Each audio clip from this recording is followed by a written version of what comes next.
Have you ever heard of a compound called 7-OH? I hadn't until we saw FDA Chief Marty Makary tell us it was coming to kill us all. How many, if there are any known cases there are of 7-OH being recorded as the sole cause of a fatal overdose?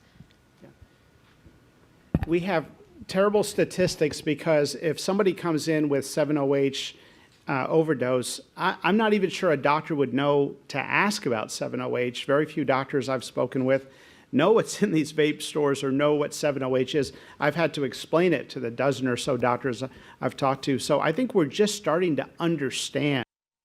We're just starting to understand? I'm sorry. The FDA, and I really like Marty Makary, but public health edicts, before you understand, is definitely something you lost your mulligan on after COVID. When the government says we are just starting to understand and what follows is a ban on your conduct, that concerns us.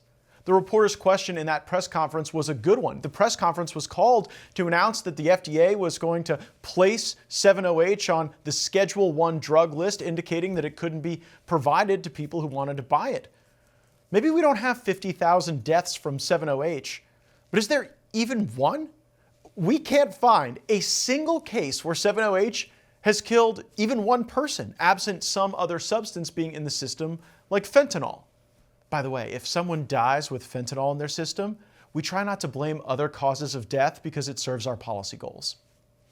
By comparison, ibuprofen kills thousands of people in the United States annually. Tylenol kills hundreds. Benadryl kills hundreds.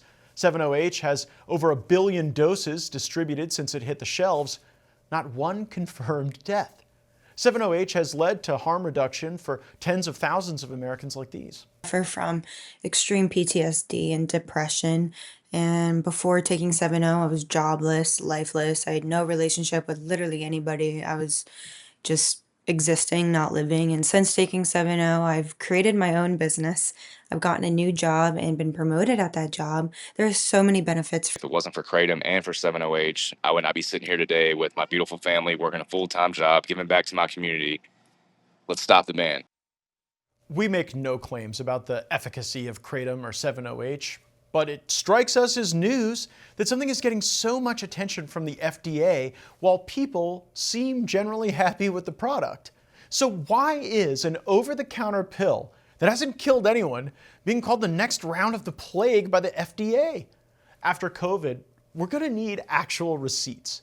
Here's what it looks like to us. Kratom was a product on the shelves and growing in popularity, but then 7-OH became the better mousetrap, a kratom derivative that had better sales.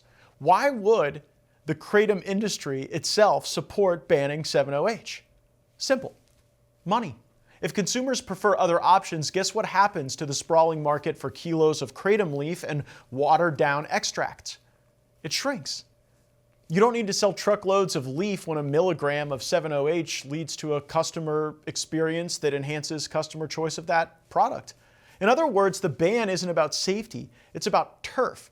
Here's the other irony. If you push 7-OH underground, you don't eliminate it. You just guarantee that it comes back as a black market product, unregulated, mislabeled, and far riskier. That's how we got fentanyl in the first place. Prohibition created a niche for ultra-potent substitutes. The smart play here would be regulation, not eradication. Label it, test it, cap dosages, do real research rather than saying you're just starting to understand, and treat adults like adults. That's how you save lives. So let's be honest, 7-OH isn't the Grim Reaper. It's not a new fentanyl. It's a compound consumers like, vilified by an industry afraid of losing market share and by politicians eager for another crisis to rail at. If the standard for banning substances is someone might misuse it, then lock up your Tylenol, your Benadryl, and your Bud Light. Because if history has taught us anything, prohibition doesn't save lives. Innovation does. And 7-OH, whether the kratom lobby likes it or not, is innovation. For all our viewers asking where One America News is heading in the future, we would like to introduce you to OAN Live. OAN Live is the best way to stay up to date on all of the hard-hitting, straight-shooting, national and international headlines. And the best part is, OAN Live is only $4.99 per month. All the credible, honest, unbiased reporting One America News offers at a fraction of the cost of cable. Just go to OANN.com to easily sign up for OAN Live and stay informed.